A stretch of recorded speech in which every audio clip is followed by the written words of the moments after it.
Hello everyone, welcome back to my channel. এটা একটা সানডের দিনে চিকেন রেসিপি করার একটা ভিডিও, গন্ধরাজ মশলা চিকেন।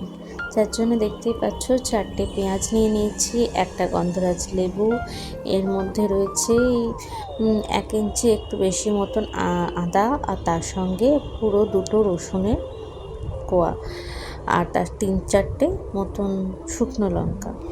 এখানে আমি কি করছি, 600 গ্রাম মতন এখানে চিকেনটা আছে। চিকেনের মধ্যে 2 চামচ মতন আমি নুন নিয়ে নিলাম, আর ওপরের যে পোর্শনটা, পিলিং পোর্শন, যেটা মানে গন্ধরাজ লেবুর যে ওপরের এটা গ্রিন যেটুকুনি পোর্শন, সেটা আমি এখানে গ্রেট করে নিচ্ছি এই চিকেনটার সঙ্গে মাখিয়ে রাখবো বলে। চিকেন মানে লেবুটা এমনভাবে গ্রেট করতে হবে ভেতরের যে লেয়ারটা সেটা যেন না আসে, তাতে তেতো হয়ে যাবে। যেটুকুনি গ্রিন পোর্শন আছে সেটাকেই আমার এখান মধ্যে গ্রেট করে দিচ্ছি, যাতে ফ্লেভারটা খুব ভালো আসে। কারণ এই চিকেনটার মেন এটাই হচ্ছে গন্ধরাজ লেবু, আর ভীষণ রিফ্রেশিং লাগে। তোমরা সবাই জানো গন্ধরাজ লেবু আমরা বাঙালি বাড়ির আমাদের কতটা ফেভারিট, আর সেটা যদি আমাদের চিকেনের সঙ্গে অ্যাড হয়ে যায় তাহলে তো সেটার কথাই হয় না। এই গরমে অসাধারণ লাগে। আর এই চিকেনটা বানাতে বিশেষ যে খুব বেশি মশলার প্রয়োজন হয় কিচ্ছু না, খুব সাদামাটাভাবে এটা হয়ে যায়। গরমকালে রেগুলার একঘেয়ে চিকেনের রেসিপি কী বানাবো করতে করতেই এরকম একটা রেসিপির কথা মাথায় এলো, তাই ভাবলাম যখন বানাচ্ছি তোমাদের সঙ্গে শেয়ার করে নিই। এটাকে ভালো করে ম্যারিনেট করে কিছুক্ষণের জন্য আধ ঘন্টার মতো রেখে দিলেই যথেষ্ট। এই ফ্লেভারটাও এর মধ্যে চলে যাবে। ততক্ষণ আমি বাকি মশলাগুলো একটু রেডি করে নিই। এই যে পেঁয়াজগুলো কেটে নিচ্ছি, পেঁয়াজ কেটে নিচ্ছি বলতে একটু রাফলি চপ করে নেওয়া, বিশেষ কিছু কুচি করে কাটার ব্যাপার নেই। কারণ এটাকে আমার একটু জলের মধ্যে দিয়ে আমার বয়েল করতে হবে।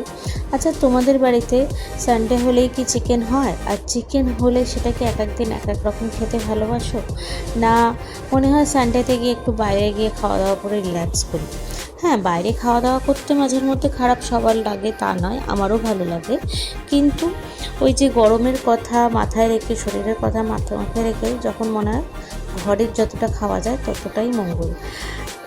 এই দেখো, আমি একটা ছোট্ট হাঁড়ি মতন বসিয়ে নিয়েছি। এটা আমার খুব কিউট মতন, এটা খুব কাজে দেয় আমার হঠাৎ করে কিছু গরম টরম করতে। যাই হোক, এই পেঁয়াজ কাটা, রসুন, আদা সব আমি এর মধ্যে কিছুক্ষণের জন্য বয়েল করতে দিলাম।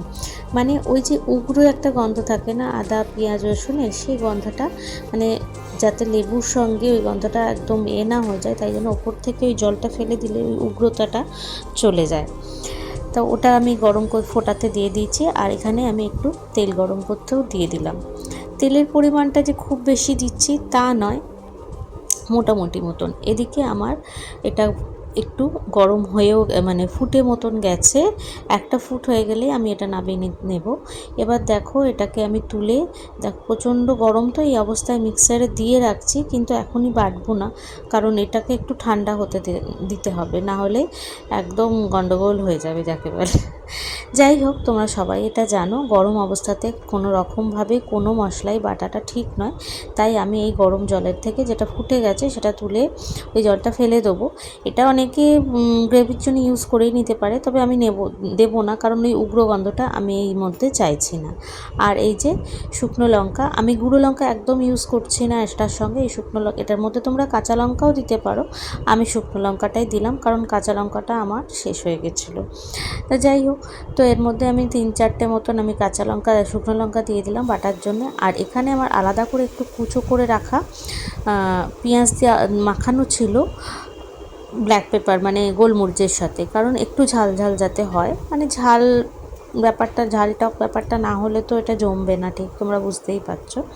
তা আমি গুঁড়ো মশলা তো লাল দিই না খুব একটা রান্নাতে, কোনোটা হয়তো ইউজ করি, কিন্তু আজকে ভাবলাম একদম গরমের উপাদেয় একটা খাবার যেহেতু বানাতে চলেছি, তাই এটার মধ্যে আমি গুঁড়ো মশলাটা অ্যাড করলাম না, লাল যে পাউডারটা হয়।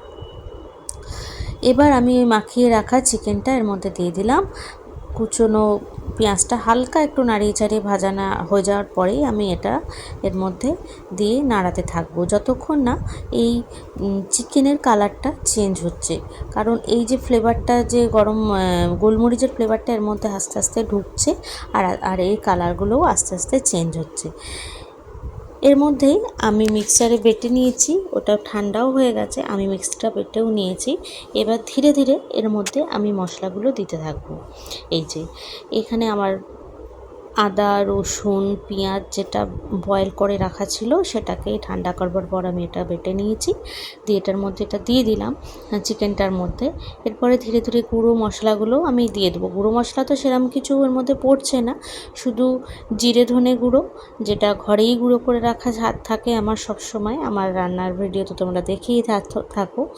আর তার সঙ্গে দেবো সামান্য পরিমাণে হলুদটা না দিলেও চলে, তবে আমি একটু দিলাম, একটু রঙটা অ্যাড হবে, ভালো লাগবে দেখতে, এই জন্যে। তো যাই হোক, এবারই গ্যাসের ফ্লেমটা একদম সিম করে ধীরে ধীরে নাড়তে থাকবো।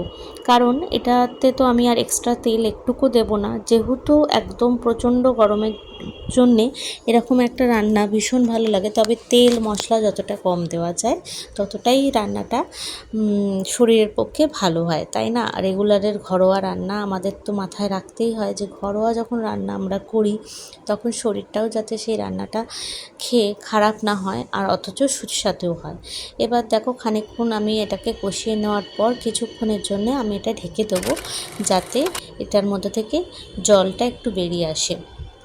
এই দেখো, এর মধ্যে থেকে দেখেছো কতটা জল বেরিয়ে এসছে। যেহেতু আমি নুনটা আগেই মাখিয়ে রেখেছিলাম, তাই চিকেনটা অনেকটা সফট হয়েও যায় ভেতরে, একদম আর ভেতরে এটা ঢুকে যায় বলে এটা সেদ্ধ হতেও খুব যে বেশি সময় লাগে তা নয়। এবার ভালো করে আমি ওপর নিচ করে দিচ্ছি, যাতে মশলাগুলো সমান সমান প্রত্যেকটা চিকেনের মধ্যে ঢোকে। আমি এবার কি করব, যে গন্ধরাজ লেবুটার আমি ওপরের পোর্শনটা গ্রেট করে নিয়েছিলাম, সেটাকে আমি স্লাইস মতন করে কেটে নিয়েছি, দেখতেই পাচ্ছ এরমভাবে। তো কেটে নিয়েছি, কেটে ওপরে একটু দিয়ে দেবো। এটা ভালো করে মেশাবো না, মানে মেশালে একটু তেতো হয়ে যাওয়ার ভয় থাকে, তাই জন্য ওপর থেকে দিয়ে ঢেকে দিয়েছি, যাতে ফ্লেভারটা এর মধ্যে খুব ভালো করে যায়। এবার আমি ওই মশলা যেটা করেছিলাম ওটা সামান্য রয়ে গেছিলো, সেটাই জলটা একটু সাইড দিয়ে দিয়ে দিলাম। আবারও আমি কিছুক্ষণের জন্য ঢেকে দেবো, মানে এর মধ্যে একদমই জল আমি এক্সট্রা অ্যাড করিনি। কিছুক্ষণের জন্য এটা আবারও ঢেকে দেবো, যাতে ওই মশলার গন্ধটা এর মধ্যে থেকে চলে যায়। আর চিকেনটা একদম নরম অলরেডি হয়ে গেছে, আর একটু আমি টাইম দিলাম যাতে এই ফ্লেভারটা এই চিকেনের সঙ্গে একদম অ্যাডজাস্ট হয়ে যায়। এই দেখো, ভীষণ সুন্দর একটা কালার এসছে। আর আমি এই সময় ওপর থেকে অল্প করে গরম মশলা ছড়িয়ে দিচ্ছি। আমার এই গন্ধরাজ মশলা চিকেন একদম রেডি। তোমরা এর মধ্যে গরম মশলাটা না ইচ্ছে করলে না অ্যাডও করতে পারো, এতে কোনো কোনো প্রবলেম নেই। আর গন্ধটা বিশ্বাস করো একদম অন্য রকম এসছে, ভীষণ রিফ্রেশিং আর খুব ভালো লাগছে। এটা তোমরা ভাত, রুটি, পরোটা, পোলাও যা কিছুর সঙ্গেই খেতে পারো। তাহলে এই রেসিপিটা তোমাদের কেমন লাগলো অবশ্যই আমাকে একটু জানিও। আর ভালো লাগলে লাইক, কমেন্ট, সাবস্ক্রাইব করতে ভুলো না কিন্তু। আমি আজ টমেটো রাইসের করেছিলাম, অসাধারণ লাগছিল খেতে। গরমকালে যাকে বলে একদম মন রিফ্রেশ করা একটা আইটেম হয়েছিল। তোমাদের এই রেসিপিটা কেমন লাগলো অবশ্যই জানিও। আজ এখানেই শেষ করছি, নতুন ভিডিও নিয়ে আবারও তাড়াতাড়ি চলে আসবো। আজকের মতো টাটা।